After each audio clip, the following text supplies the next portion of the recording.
अस्सलाम वालेकुम students.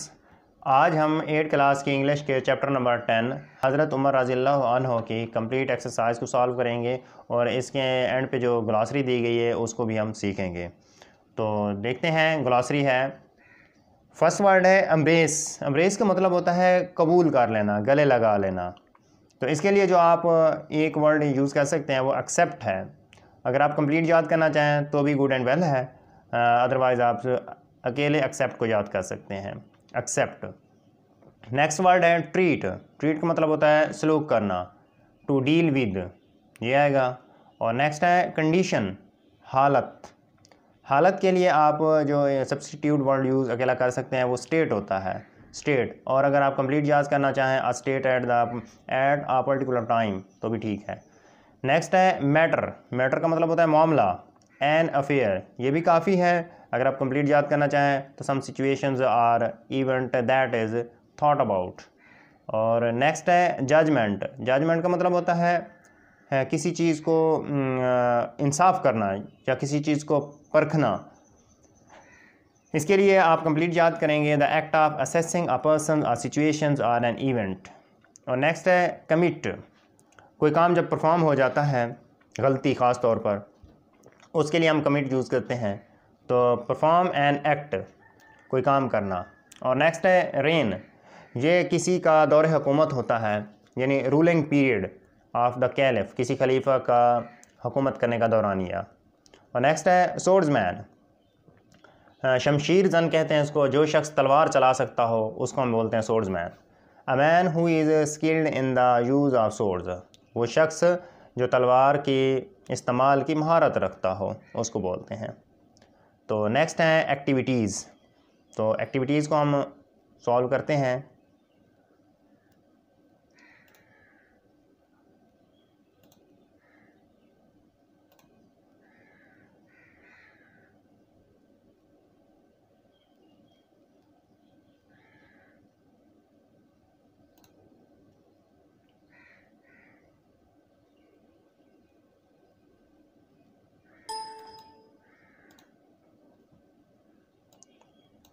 Activities.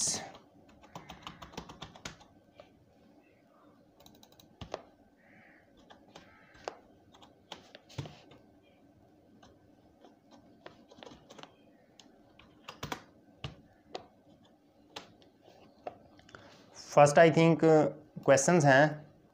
Answer the following questions, मंदरजा Zail सवालात के जवाब दीजिए। तो इनका हम आंसर करते हैं। What is the title of हज़रत उमर रज़ियल्लाहु अन्हु। हज़रत उमर रज़ियल्लाहु अन्हु का टाइटल क्या था, उनका खिताब क्या था। तो आपने लेसन में ज़रूर पढ़ा होगा, तो उनका जो टाइटल था वो फ़ारूक था।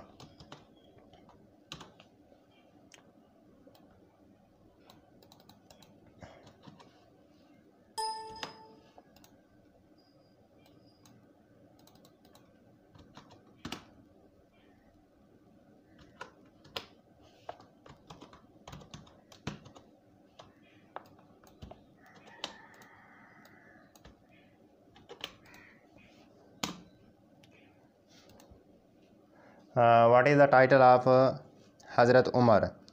Farooq was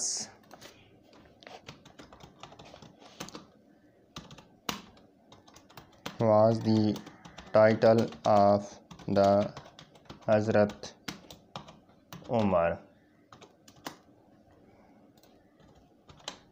नेक्स्ट हम देखते हैं, नेक्स्ट क्या पूछा गया है। What were the major reforms introduced by Hazrat Umar रज़ियल्लाहु अन्हु। हज़रत उमर रज़ियल्लाहु अन्हु की बड़ी इस्लाहात कौन सी थीं जो उन्होंने मुतारिफ़ कराई थीं। तो लेसन में हमने पढ़ा था कि उन्होंने administrative courts, army, police force और टैक्स का जो निज़ाम था वो मुतारिफ़ कराया था। तो इसी को हम लिख लेते हैं। Hazrat Umar introduced the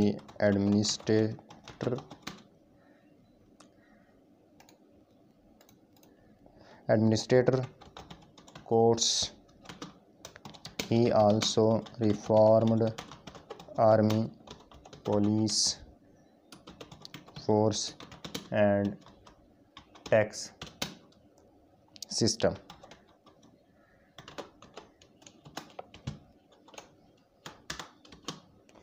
next question देखते हैं। क्वेश्चन नंबर 3 है, how long did caliph Umar rule? खलीफा उमर ने कितने अर्से तक हुक्मरानी की थी? लेसन में हमने 11 ईयर्स पढ़ा है, तो हम 11 ईयर्स लिख देंगे। Hazrat Umar ruled for 11 years.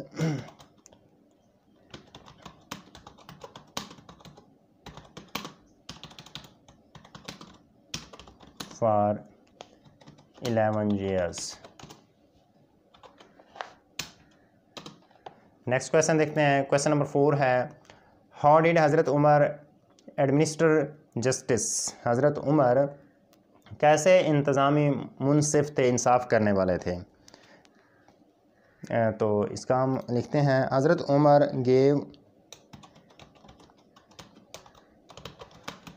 Gave great importance to justice. He would not spare anyone, not even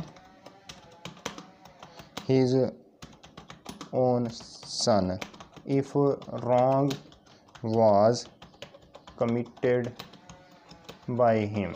तो यही हमने लेसन के अंदर पढ़ा था कि हज़रत उमर रज़ियल्लाहु अन्हु इंसाफ के मामले में बहुत सख्त मिजाज थे। उन्होंने इंसाफ को बहुत बड़ी अहमियत दी और वो किसी एक को नहीं छोड़ते थे, हत्ता कि अपने ही बेटे को अगर उससे गलती सज़ा हो जाती थी। तो नेक्स्ट हम देखते हैं, नेक्स्ट क्वेश्चन क्या है। ये लास्ट क्वेश्चन है, question number 5। What did the caliph hear while passing by the poor widows house? उस खलीफा ने क्या कुछ सुना था जब वो बेवा औरत के मकान के करीब से गुज़र रहे थे? तो उन्होंने बच्चों के रोने की आवाज़ सुनी थी। हम लिखते हैं, when Hazrat Umar was passing by the widows house he heard of hungry children. यही था ना। तो उसके बाद नेक्स्ट देखते हैं, नेक्स्ट क्या पूछा गया हमसे। क्वेश्चन कंप्लीट हो गए हैं। अब देखते हैं आगे बी है, फिल इन द ब्लैंक्स। खाली जगह को फिल कीजिए, पूर कीजिए। हज़रत उमर वाज बॉर्न एट मक्का, तो यहाँ पे मक्का आएगा। हज़रत उमर मक्का में पैदा हुए थे। हज़रत उमर रज़ियल्लाहु अन्हु कंकर्ड अ वास्ट या vast during the 11 years of his खिलाफत। तो एम्पायर आएगा, vast empire during the 11 years of his खिलाफत। हज़रत उमर रज़ियल्लाहु अन्हु ने अपनी 11 साल खिलाफत के दौरान एक वसी सल्तनत फ़तह की थी। ही रज़ियल्लाहु अन्हु introduced many reform during his rain. अपने अहद हुकूमत में आप रज़ियल्लाहु अन्हु ने अपने अहद हुकूमत के दौरान बहुत सी इस्लाहात मुतारिफ़ कराईं। हज़रत उमर रज़ियल्लाहु अन्हु was kind and dash to the poor sympathetic, कि हज़रत उमर रज़ियल्लाहु अन्हु गरीबों के लिए बहुत मेहरबान और हमदर्द थे। और नेक्स्ट सी पार्ट है, write a paragraph on importance of justice. Importance of justice, इंसाफ की अहमियत पर एक हमने पैराग्राफ टाइप करना है। अपनी मर्ज़ी का हम कोई भी कर सकते हैं। Importance of justice.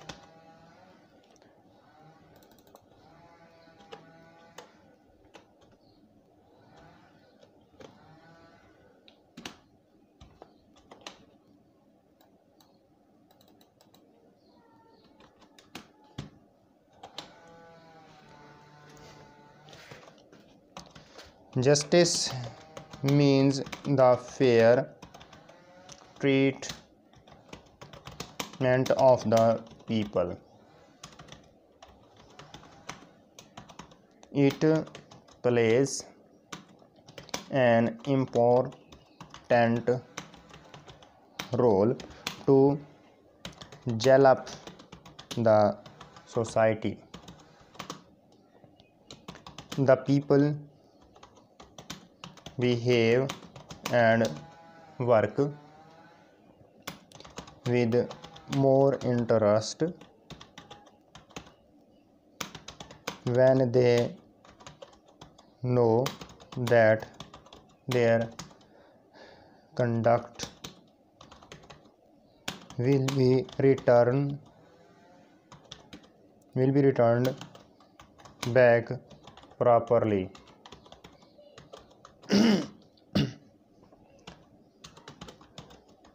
They feel themselves safe and their belief in state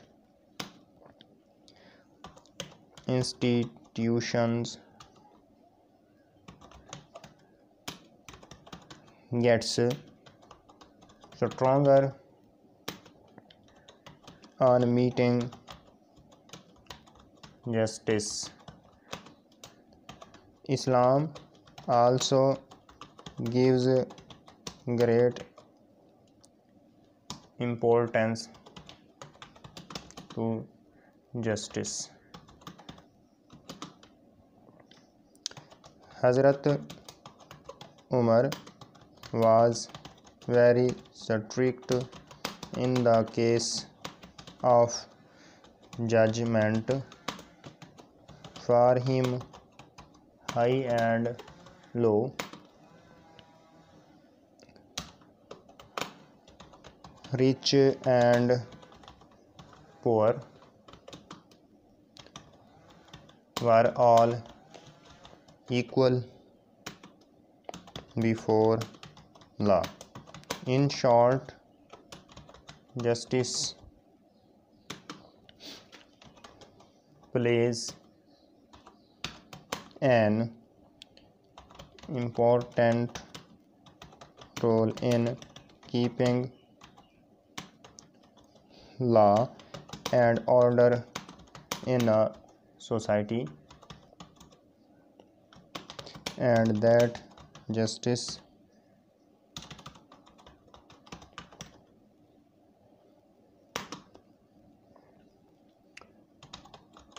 should be implemented.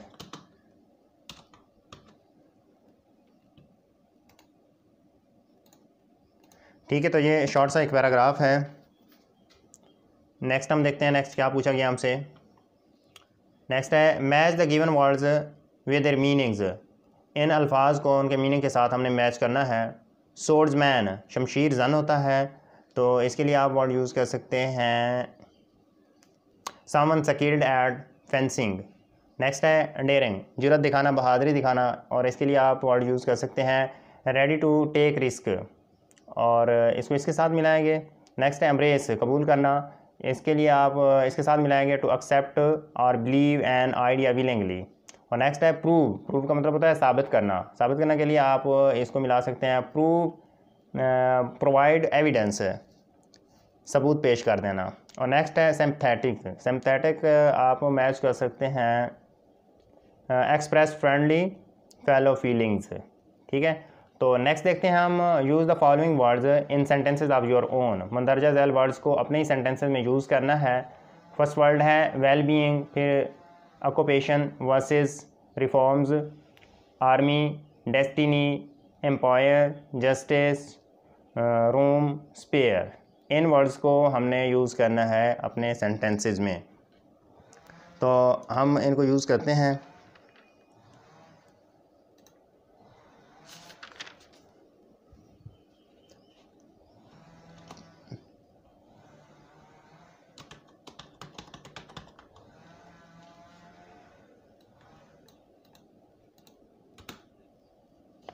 First word था well being.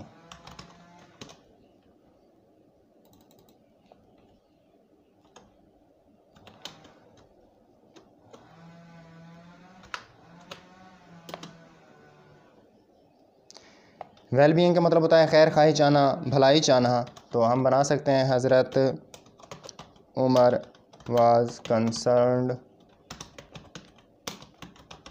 About the well being of the people. ठीक है, तो नेक्स्ट वर्ड देखते हैं। नेक्स्ट वर्ड क्या है? नेक्स्ट है occupation और फिर है वर्सेस। ऑक्यूपेशन इसका मतलब होता है पेशा, पेशे के लिए हम बना सकते हैं teaching is my occupation, simple सा। और नेक्स्ट था वर्सेस। वर्सेस का मतलब होता है आयत, या किसी पोइम के अंदर किसी एक शेर को भी बोलते हैं। तो हम लिखेंगे the last verses of the poem are very meaningful. Next उसके बाद देखते हैं कौन सा वर्ड है। नेक्स्ट है रिफॉर्म्स और आर्मी, इन दो का हम बनाते हैं।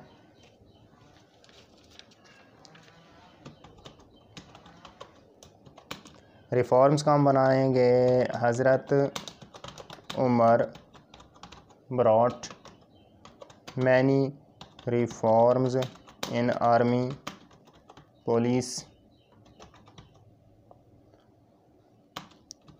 Force and tax system. और नेक्स्ट हम देखते हैं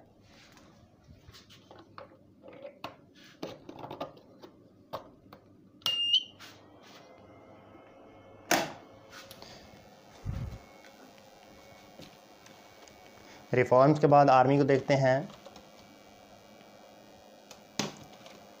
लाइट जाने का ख़तरा था, इसीलिए मैंने यूपीएस ऑन कर दिया है कि अगर गलती से लाइट चली भी गई तो फिर मसला ना बने।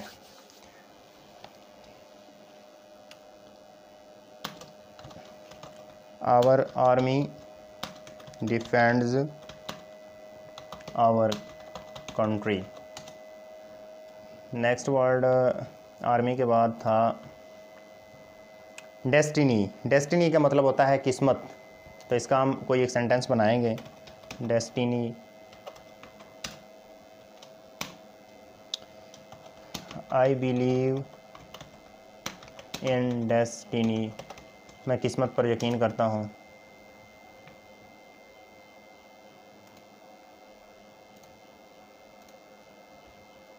और डेस्टिनी के बाद वर्ड हमारे पास था एम्पायर और जस्टिस। एम्पायर, एम्पायर के लिए हम हज़रत उमर कंकर्ड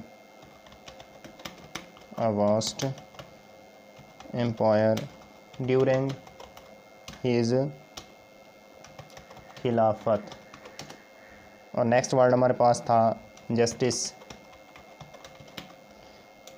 हज़रत Umar gave great importance to justice. Next word देखते हैं कौन सा कहा गया है। नेक्स्ट है रूम एंड लास्ट है स्पेयर। रूम का मतलब होता है घूमना फिरना।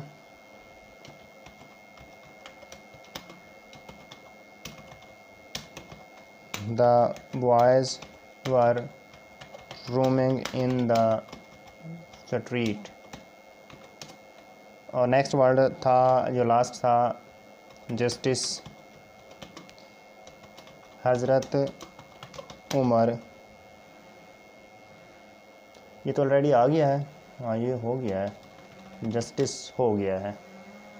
तो नेक्स्ट हम देखते हैं, नेक्स्ट हमें क्या कहा गया है। स्पेयर, हाँ स्पेयर, स्पेयर था, स्पेयर का बनाते हैं।